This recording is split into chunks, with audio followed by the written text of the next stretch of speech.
Hey guys, welcome back to another How to Use with Sonic Academy. In today's video, we're going to have a look at a plugin called EchoMelt by Psychic Modulation. It's quite an unusual plugin. It's a multi-effects plugin, but the unique selling point here is that we have a melt algorithm. And what that does is it tries to recreate the variations in pitch and amplitude or volume that you used to get using reel-to-reel tapes or VHS tapes. So what we'll do in the first video is we're going to have a look at the controls and what everything does. And then in the second video, we'll have a look at it in action in a track situation. And I'm going to start down at the bottom here, unusually. Try and get through this as quickly as possible because there's quite a lot of controls to have a look at here. I'm going to start with the EQ section. It's a fairly standard 5-band parametric EQ. Each plugin, or each effect block rather, you can switch on and off. And then you've got load and save functions. L and S is load and save. So you can save presets for the entire plugin, or you can just save it for a particular effect block. So you can save presets for melt, chorus, echo, and EQ. And then each section's got a randomize function as well.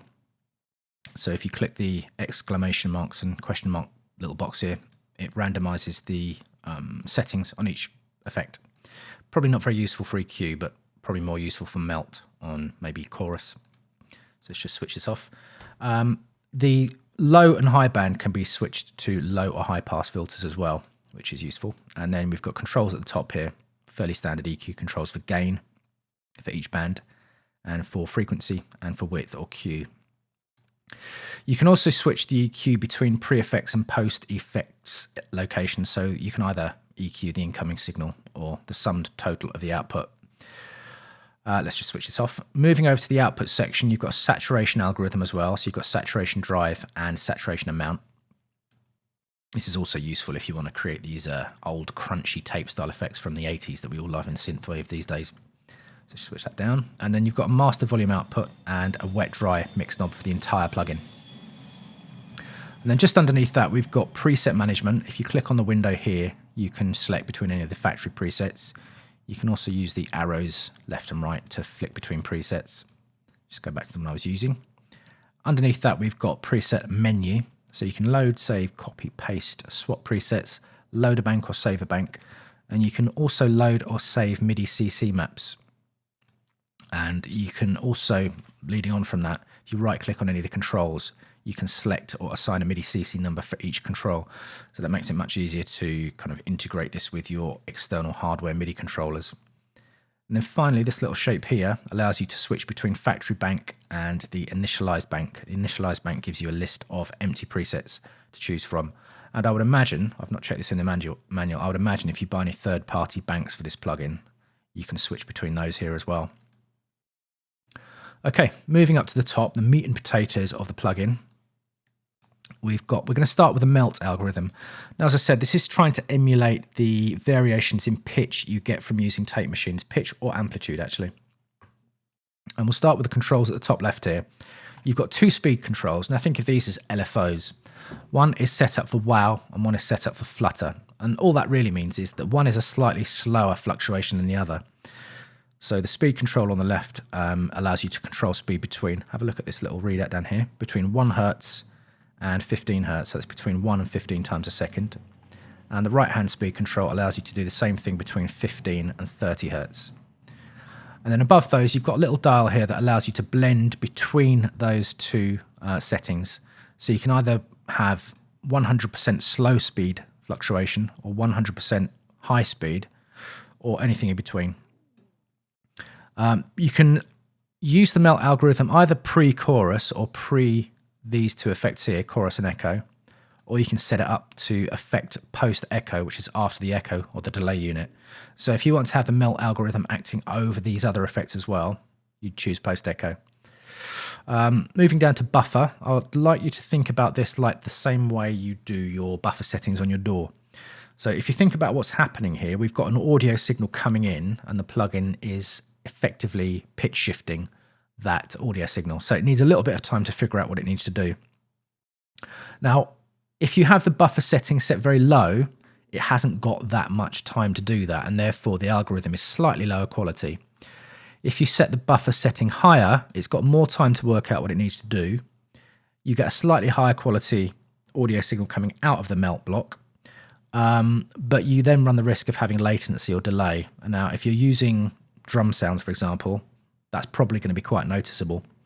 So I tend to have the buffer setting set fairly low. In use, I don't really hear that much of a difference between the low and high buffer settings, but your mileage may vary. My hearing's old and broken. And then we have a depth control for the melt section.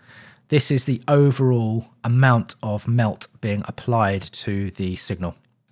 We've got a wet-dry knob, dry to the left, 100% wet to the right. And then these two controls here, pitch and amplitude, are the amount of variation being applied based on these two speed controls here. So you can set up your low speed modulation, your high speed modulation, set the mix between the two that you want, and then these will be applied to the pitch of the incoming audio signal based on how much you set this dial at, and the same with the amplitude or volume. So this is a continuous variation. This is like a continuous LFO or modulation being applied to pitch and amplitude. There's also one last little box here which is called snag. Instead of it being a continuous modulation, let's just open up the snag function. What this is trying to emulate is the tape being caught in a mechanism. So if you imagine, a tape spinning around, going through the heads, the reed heads, if that tape then gets caught just for a little amount of time, this snag control is trying to emulate that. So running through the controls quickly, we've got rate, or how often the snag happens. Left is faster. You've got a much smaller time parameter here, 0.05 seconds. That's very fast. And that goes up to 5 seconds. So that's how often the snag happens. The randomized dial connected to the rate is a random. It allows you to create random timings as well. So if you have that set down to 0 and you have the snag set to, let's try and set it to a second. I don't think I'll be able to do that. Is it a mouse wheel? No. Right. Instead of it happening every 0.99 seconds, the randomize dial will allow that to fluctuate either side of 0.99 seconds. And then we've got snag length, how long the snag lasts for, from 0 milliseconds up to 250 milliseconds, or quarter of a second. And then these controls here are all slightly linked. The shape is the snag contour, so you've got linear, exponential, etc., etc. This is how quickly the snag occurs and then releases. So you can think of these as an attack and release control. How quickly the tape snags up, how quickly the tape is then let go again afterwards. And then you've got the same pitch and amplitude controls. So the snag is going to affect the pitch this much and the amplitude or volume this much. And then this is the snag depth. So if you go back to the melt control, this depth here, that's the same functionality as this here. This is just for the snag and this is for the melt here. Right, what I've done is I've set up a drone sound in Anna 2. This is just like a long sustained note, a pad sound, so that we can hear this in action a little bit. So let's make sure everything's off here. EQ's off. No saturation. Let's just listen to the drone sound by itself.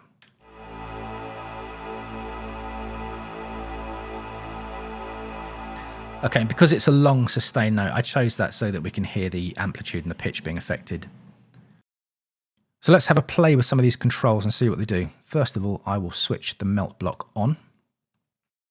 Speeds don't really matter for now. Let's keep the pitch and the amplitude set down, depth down, buffer down, mix to 100%.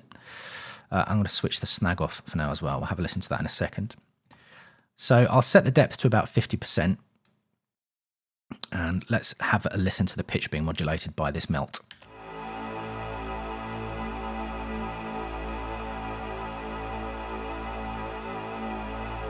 Let's increase the depth a bit actually.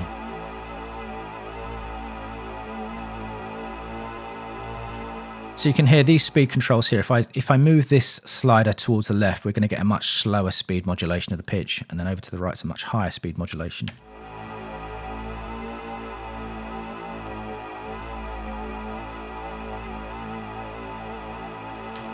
And of course, what I'm doing now is extremely exaggerated. You probably wouldn't do it that much in an actual mix, but for the purposes of this demo, so that you can hear what's going on, I'm going to exaggerate it a great deal. And let's do the same thing for the amplitude.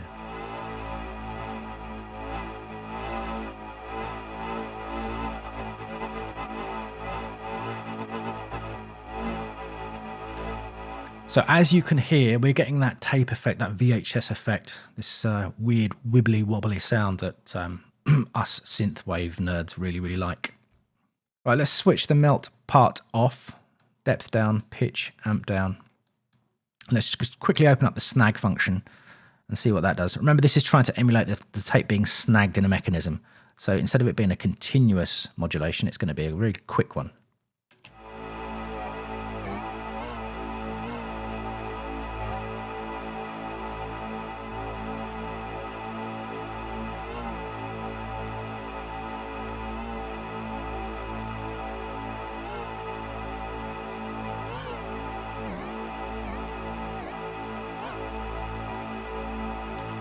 And of course, you can combine the two of them together to have constant and intermittence modulation.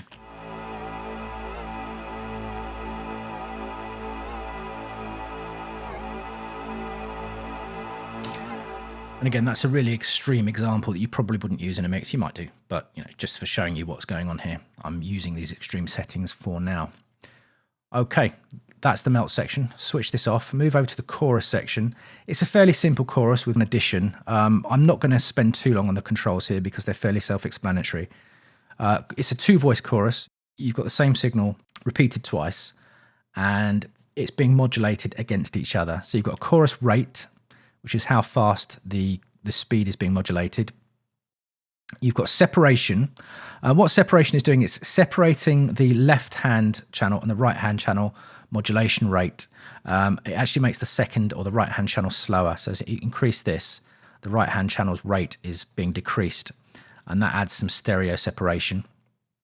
You've got chorus depth, or how much chorus is being applied. Wet and dry control, which is self-explanatory.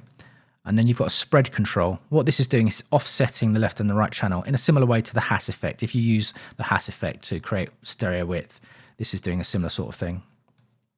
And then finally, we've got a melt control on the chorus as well. And what this is doing, this is modulating the chorus rate. This is altering the chorus rate dependent on this left-hand speed control here. So this melt control on the chorus is tied to this left-hand control speed. So you can modulate that between 1 and 15 hertz. So let's just have a quick listen to this in action. I won't spend too long on the chorus because it is just a chorus.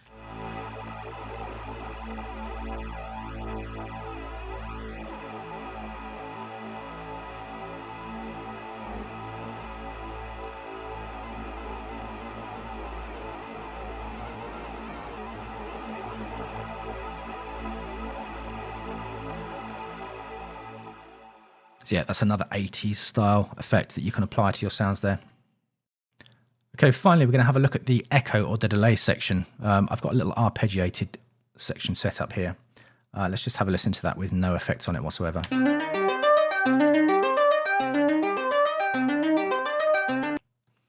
Right, so we've got a stereo dub delay. You can actually use this as stereo or mono.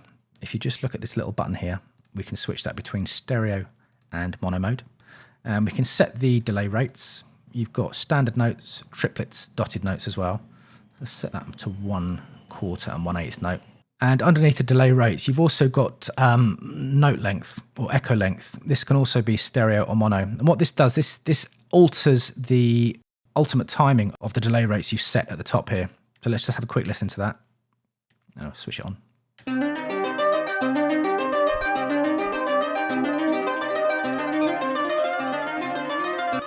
So you can offset these delay timings, and what that does, if you're using a stereo delay, this creates a much wider stereo field, and those note lengths can be stepped or they can be free. So what you're doing is it's like having an LFO in free mode. This isn't synced to any of the tempo in the DAW, and this is.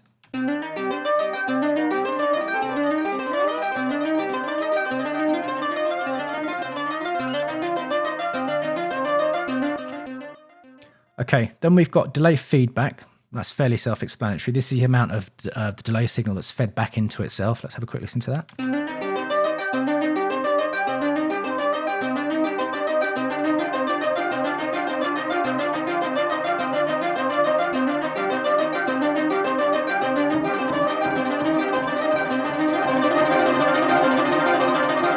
And of Of course, when you're using feedback, things can start to get loud very quickly. So underneath the feedback dial, we've got a limiter. There's a limiter built into the plugin, which is a really clever idea.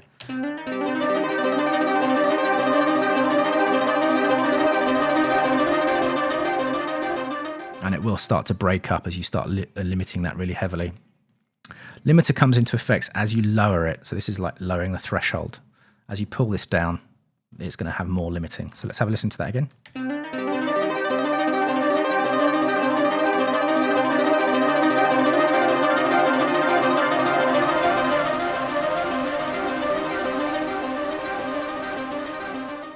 I'm sorry if that got a bit loud there. Okay, moving up to the top here, you can actually run the delay in ping pong mode. Let's have a listen to that. Let me just set these back to normal again.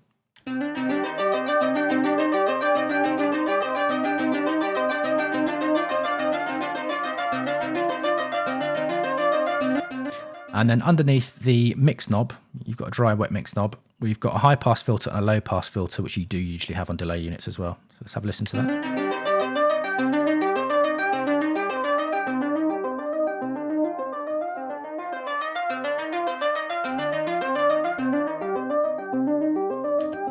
So that's always useful to have. Right, let's set that back to standard. Okay, in the middle here, we've actually got some pitch shifting algorithms on the delay lines as well.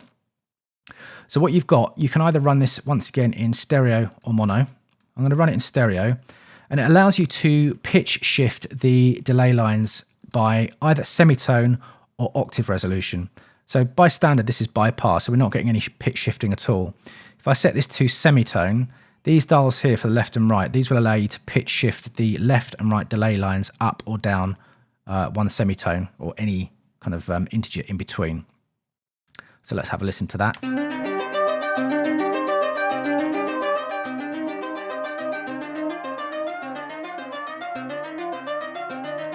So you can hear them going out of tune there.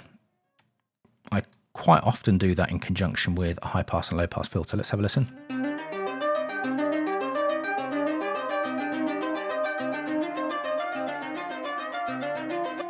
And you can also do the same thing with octaves as well, but that can get really silly. Let's have a listen.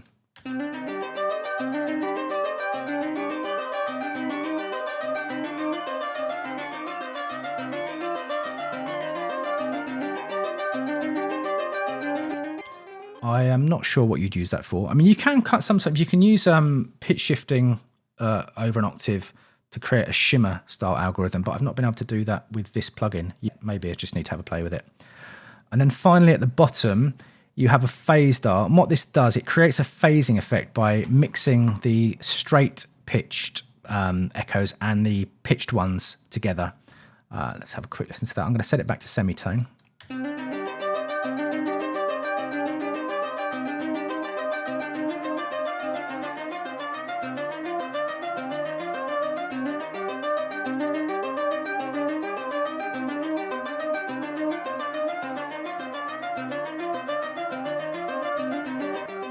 So it's quite a subtle effect. You can hear kind of a little flange or phasing sound going on. I probably wouldn't use that. It's not something I'd use myself, but it's there if you want to. Right, those are the main controls of the plugin. We've got a good idea of what everything does now. And in the next video, we're going to take what we've learned and put it into practice in a track. So I'll see you there. Thanks everybody for watching, commenting and indeed liking. We really do appreciate all the support we get here on our Sonic Academy YouTube channel. So if you found this video super useful, please, we'd love you to hit the subscribe button. We update the YouTube channel every week with new content. And if you want to watch some more relevant content, just click on the videos beside me.